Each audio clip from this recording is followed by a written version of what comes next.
Hola, soy el doctor José León Tapia González, especialista en cirugía general, y hoy, en el contexto de las actividades docentes de Cirugía 1 de la Universidad de los Andes, Extensión Barinas, vamos a hablar con respecto al tema titulado Cáncer de piel.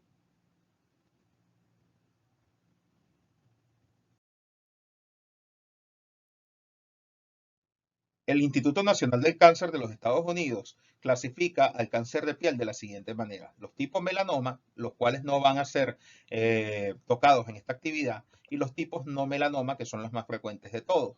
En estos podemos encontrar dos subtipos, que son el carcinoma de células basales o vasocelular y el carcinoma de células escamosas o espinocelular.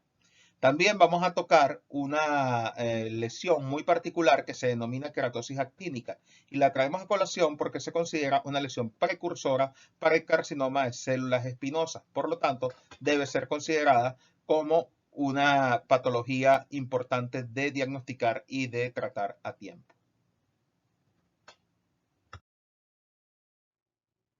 De acuerdo al Instituto Nacional del Cáncer, sabemos que el cáncer de piel no melanoma es el más común en los Estados Unidos y que la variedad vasocelular es la más frecuente y representa cerca de 3/4 de los cánceres de piel no melanoma.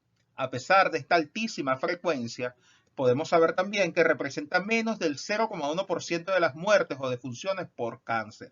Por lo tanto, su letalidad es baja.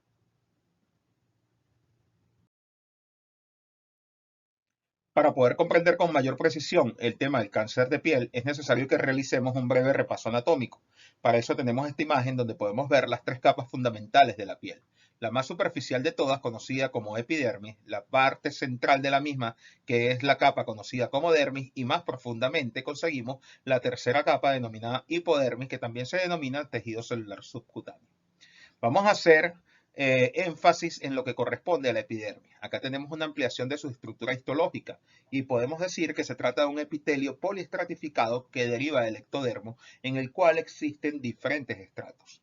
En la parte más profunda del mismo encontramos lo que se denomina estrato basal o capa basal, que está constituida por tres tipos de células fundamentalmente, que son los queratinocitos, que los observamos allí uno al lado del otro, unas células un poco más grandes que tienen unas digitaciones que se denominan melanocitos y que son los encargados de darle la pigmentación y, de acuerdo a las diferentes coloraciones y a las diferentes razas de piel. Y finalmente, unas células que no podemos ver acá reflejadas, pero que se denominan células de Merkel, que tienen una capacidad sensitiva o de receptor sensitivo. Por encima de la capa basal podemos observar los diferentes estratos escamosos en los que va derivando esta capa basal para terminar transformándose en un estrato córneo que es de recambio.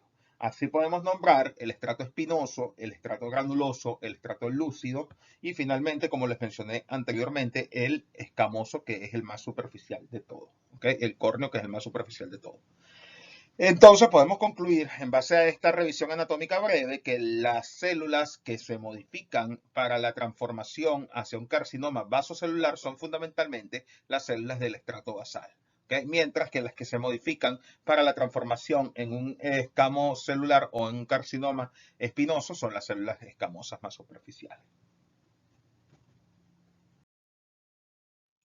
En relación a los factores de riesgo, podemos afirmar que existen algunos que son comunes tanto para el carcinoma vasocelular como para el carcinoma espinocelular. Entre ellos podemos nombrar la exposición al sol y la radiación ultravioleta, incluso en cámaras de bronceado.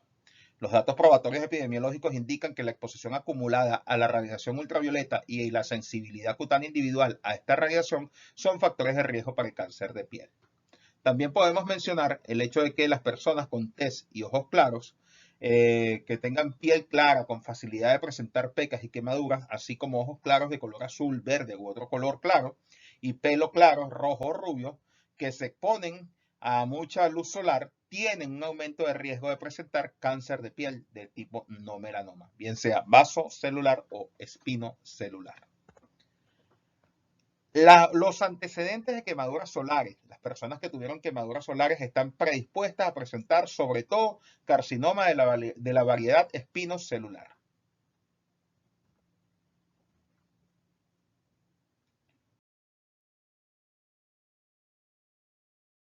Otros factores de riesgo que vale la pena mencionar son los antecedentes familiares de carcinoma vasocelular o carcinoma espinocelular, así como la queratosis actínica, que como les mencioné al principio, se trata de una lesión precursora y que la vamos a desarrollar un poco más adelante en esta misma actividad. El síndrome de nevo displásico familiar o nevo atípico también está relacionado con la aparición de esta patología. La presencia de inflamación cutánea crónica. Aquellas personas con inflamaciones cutáneas crónicas, como se observa en las úlceras cutáneas de larga duración, están predispuestas a presentar sobre todo carcinoma de células escamosas. La inmunodepresión. Los pacientes receptores de trasplantes de órganos que reciben fármacos inmunodepresores y las personas con enfermedades inmunodepresoras tienen un riesgo elevado de cánceres de piel y en particular de la variedad de células escamosas. Y otras exposiciones ambientales, como la bien conocida relación entre el carcinoma de células escamosas y el arsénico, que está bastante bien descrita como factor de riesgo. Antes de pasar al siguiente ítem, quiero recalcar que la relación que existe entre la génesis del carcinoma de piel de tipo no melanoma con la exposición prolongada al sol y a los rayos ultravioletas hace que en muchos países del mundo esta enfermedad sea considerada incluso de índole laboral, ya que el riesgo está en relación con algunas profesiones o con algunas ocupaciones en particular. Por ejemplo, la agricultura es una de ellas.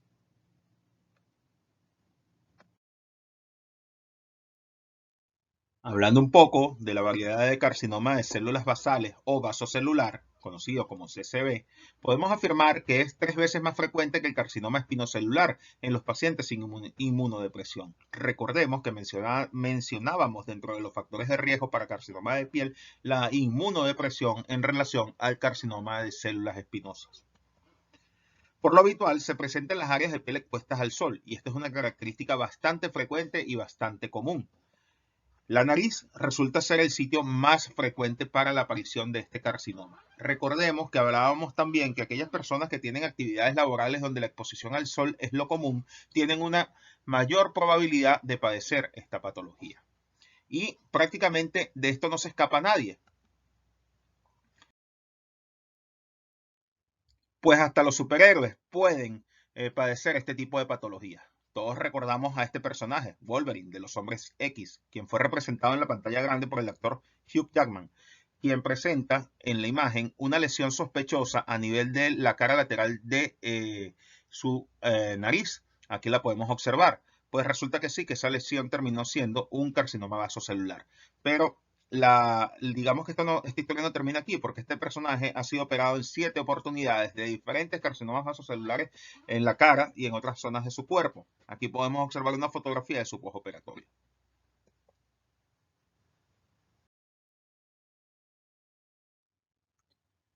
Continuamos con el carcinoma de células basales. Se compone de células no queratinizantes derivadas de la capa de células basales de la epidermis. Recordemos que acá podemos observar que en la epidermis la capa más profunda es la basal y es justamente esta capa en la cual tiene origen el carcinoma vasocelular. Son de crecimiento muy lento y rara vez hacen metástasis. Y esta es una de las características más importantes de esta enfermedad. Es muy difícil ver que un paciente con un carcinoma vasocelular presente metástasis. Por lo tanto, normalmente son enfermedades locales.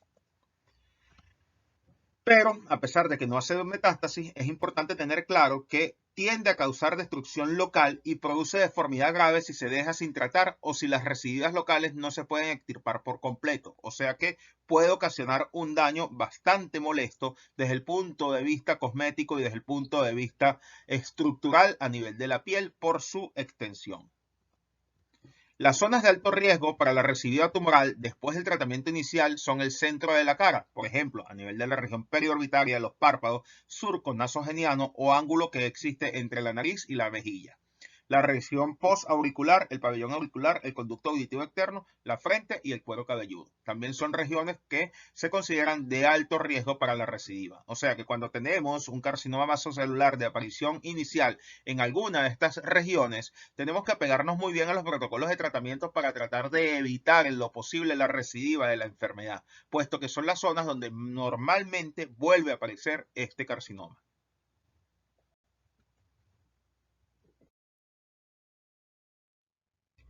Estas imágenes reflejan el daño local que puede producir un carcinoma vasocelular. En la primera de ellas podemos observar una lesión que está ubicada a nivel del surco que está entre la nariz y el inicio de la mejilla, la cual creció y se ulceró, produciendo un daño local importante que trajo destrucción cutánea amplia, que puede ser proclive a otras infecciones secundarias o puede ser proclive a una destrucción aún mayor si no se cura o no se trata en el momento debido. En el otro lado podemos observar una imagen aún más agresiva, la cual está ubicada a nivel del párpado superior y que produce esta lesión mamelonante que, por supuesto, desde el punto de vista funcional, trae complejidad y dificultad para la visión de este paciente. Por lo tanto, debe ser tratada también de la manera más correcta y adecuada.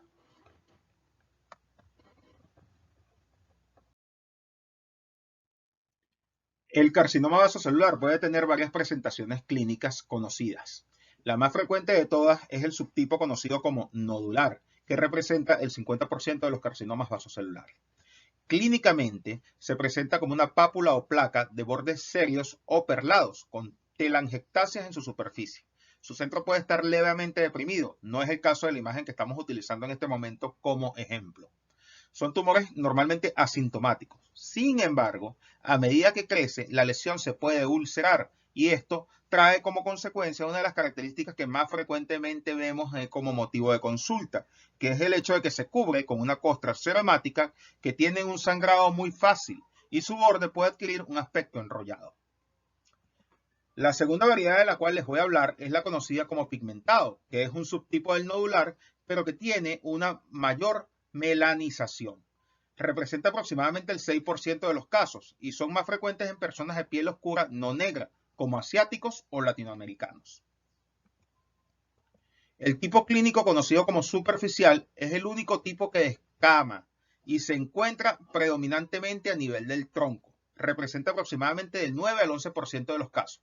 Su crecimiento es bastante lento y tiende a ulcerarse. Puede presentar áreas de curación a través de una cicatriz blanquecina y seguir extendiéndose a otras áreas. La variedad esclerosante es la más agresiva de las 5 variantes que estamos viendo acá y representa aproximadamente un 2% de los casos. Se presenta con una placa esclerótica blanquecina con telangiectasias y la piel se siente endurecida. No posee bordes enrollados ni tampoco se ulcera. Y estas son características que los distinguen de los demás. Finalmente hablamos del conocido fibroepitelioma de Pincus, que se caracteriza por presentarse como una pápula rosada ubicada frecuentemente en la región dorsal baja. Este es mucho menos frecuente que los anteriores, pero también es una variedad. O sea, todas esas verrugas que nosotros vemos por allí en los pacientes de cierta edad, pues debemos sospechar que pudiera tratarse de este tipo de carcinoma.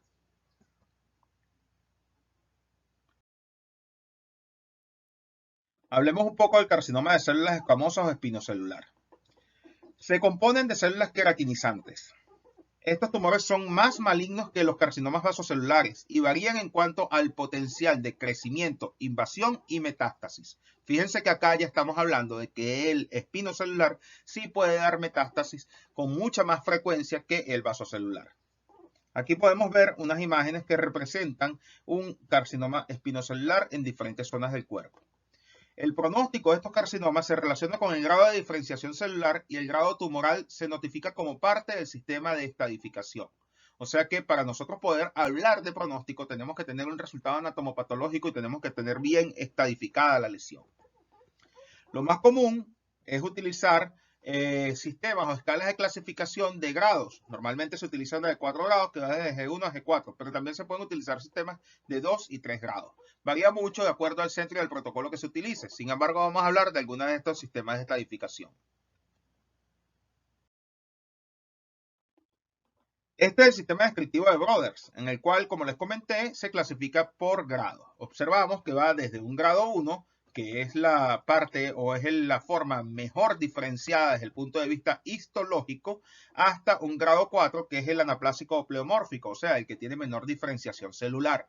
Y podemos ver que histológicamente tienen algunas características que hay que mencionar. El grado 1 tiene menos del 25% de las células indiferenciadas y este porcentaje de células indiferenciadas va progresivamente aumentando a medida que el gradaje va incrementándose. pasando de un 25 a un 50% en el grado 2, de un 50 a un 75% en el grado 3 y más de 75% en el grado 4. Entonces es importante que mencionemos que el grado de diferenciación también es importante a la hora de definir el pronóstico. Así podemos decir que los tumores pobremente diferenciados, o sea, Brothers 3 y 4, presentan metástasis entre un 30 a un 60% de los casos. Y este valor es 3 veces más alto que en tumores bien o moderadamente diferenciados.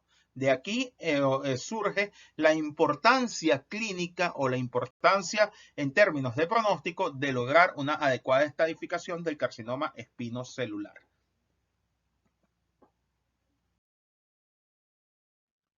Algunas características de estas tumoraciones son comunes. En esta diapositiva vamos a hablar de ellas. El sistema de clasificación es una. La más reciente clasificación del carcinoma de piel de tipo no melanoma fue publicada por la AJCC en el año 2018, en el mes de enero para ser exacto, y se aplica a cánceres de piel de células basales y de células escamosas de las zonas de la cabeza y el cuello, que incluyan labio, oreja, cara, cuero cabelludo y cuello. Pero se excluyen los párpados, puesto que estos entran en otra clasificación distinta. Esta clasificación consiste en el conocido sistema TNM, siendo T el tamaño del tumor, N la existencia o no de adenopatías tumorales y la M la presencia o no de metástasis. Aquí la podemos ver resumida en esta tabla donde podemos ver las diferentes características de la T, la presencia o no de ganglios linfáticos que va desde NX hasta N3 y la presencia o no de metástasis que se define como M0 o M1 en el caso de que existan metástasis a distancia.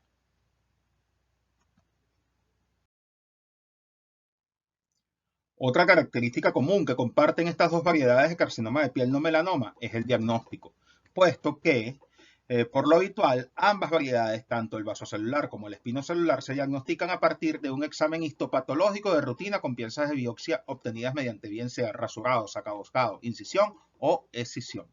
Por supuesto, esto se realiza inicialmente fundamentado en un adecuado examen físico de la piel y una revisión de los antecedentes de este paciente.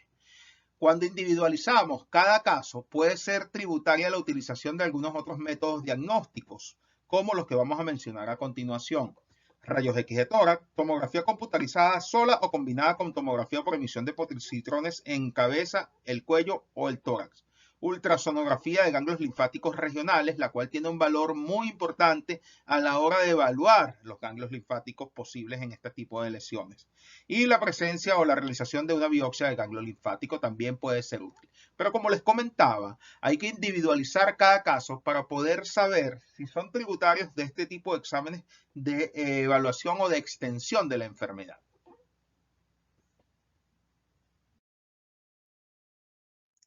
Concientizando un poco con respecto a lo que mencionamos en la diapositiva anterior, debo recordarles que el carcinoma de células escamosas espinocelular es el que tiene mayor probabilidad de producir metástasis o ser mucho más agresivo que la otra variedad de no melanómico que es el vasocelular. Por ende, los estudios de extensión pueden estar indicados en esta variedad con una justificación importante. Así pues, vemos cómo las guías colombianas para carcinoma escamocelular publicadas en el año 2014, recomiendan ampliamente la ecografía, la tomografía o la resonancia nuclear para valorar los ganglios regionales en individuos con tumores en estadios T2B, T3 y T4, dado el mayor riesgo metastásico en estos grupos de sujetos. Entonces, fíjense que no es para todos los grupos, sino para una vez que usted ha individualizado el caso y ve que este grupo de pacientes es el que tiene mayor riesgo, pues es el que puede ser tributario de este tipo de estudios de extensión. Igualmente, el Comité Europeo, el Consenso Europeo para Carcinomas de Piel, en el año 2015 recomendó de manera contundente la ecografía, en particular en tumores de alto riesgo y, además de esto, hacer tomografía o resonancia en tumores grandes e infiltrantes para evaluar la extensión y las posibles metástasis. Esto, por supuesto, va a favor de un adecuado tratamiento definitivo del paciente, puesto que la extensión es fundamental desde este punto de vista. O sea, determinar la extensión de la enfermedad es fundamental desde este punto de vista. Quiero hacer un comentario breve con respecto al ultrasonido o a la ecografía. Es un excelente método diagnóstico que en adecuadas manos que sean experimentadas en el tema, nos puede dar la visualización o la presencia de ganglios linfáticos que estén asociados a estas patologías neoplásicas de la piel. Sin embargo, tiene una limitante, que es operador dependiente. Si la persona que realiza el estudio no está lo suficientemente entrenada, es probable que pase algunos detalles que pueden ser importantes a la hora de definir el tratamiento definitivo de estos pacientes. Ahora vamos a conversar con respecto al tratamiento y vale decir que el tratamiento mejor visto, más indicado y con mayor efectividad desde el punto de vista de curación es la excisión quirúrgica con evaluación de los márgenes. Esto aplica tanto para el carcinoma de células basales como para el carcinoma escamocelular. Sin embargo, hay algunas diferencias en la aplicación de este tratamiento que debemos tomar en consideración. Hablemos primero con el carcinoma de células basales. Consiste en extirpar la totalidad del tumor, dejando en lo posible un margen lateral libre de lesión de 2 a 5 milímetros en los carcinomas vasocelulares primarios y de 5 a 10 milímetros cuando hablamos de carcinomas vasocelulares recurrentes. El margen profundo, la extirpación debe extenderse hasta el tejido celular subcutáneo y si se observa infiltración de las capas profundas, la resección debe extenderse incluso hasta la fascia muscular e incluir músculos si fuera necesario. Este tipo de cirugía proporciona muy buenos resultados con una tasa de curación que va a oscilar entre un 95 y un 99% y está demostrado que es así. Cuando hablamos del carcinoma espinocelular o de células escamosas, decimos que el tratamiento quirúrgico tradicional suele depender de márgenes quirúrgicos que oscilan entre 4 a 10 milímetros, según el diámetro del tumor y el grado de diferenciación del mismo. 4 milímetros es adecuado para abarcar toda la diseminación tumoral microscópica subclínica en más del 95% de los tumores bien diferenciados de hasta 19 milímetros de diámetro.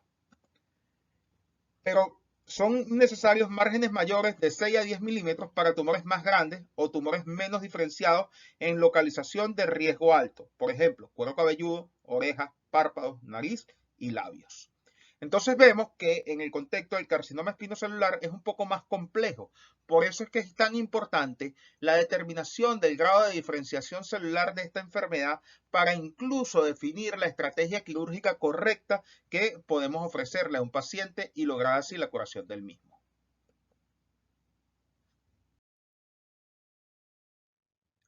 Otra estrategia quirúrgica válida para el tratamiento tanto del carcinoma de células basales como el de células escamosas es la microcirugía de Mohs, que no es más que la regla de oro para remover estos tumores y consiste en la extirpación del tejido con el análisis histológico del mismo para lograr la completa resección tumoral disminuyendo la pérdida de tejido sano y tiene una altísima tasa de curación. Para decirlo de otra manera, en esta cirugía usted va resecando tejido y ese tejido se lo va pasando al patólogo que está al lado suyo y que va haciendo un análisis histológico en el momento de la cirugía y le va a decir al cirujano, bueno, mira, hasta aquí puedes llegar porque ya de este punto en adelante es tejido sano o tienes que continuar extirpando tejido porque todavía hay tejido tumoral presente. Y esto es válido tanto para los márgenes de resección periféricos como para los márgenes de resección profundo. Y es por esto que tiene una altísima tasa de curación cuando se aplica esta cirugía.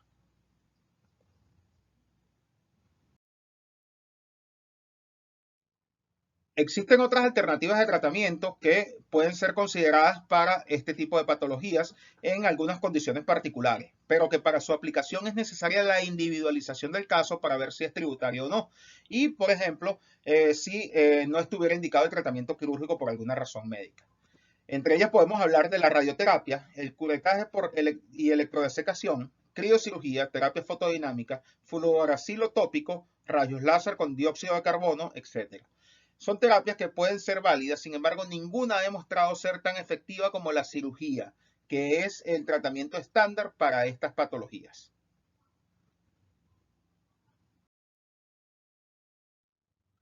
Finalmente, quiero hablarles un poco con respecto a la queratosis actínica, que habíamos mencionado, se trata de una lesión que se considera precursora.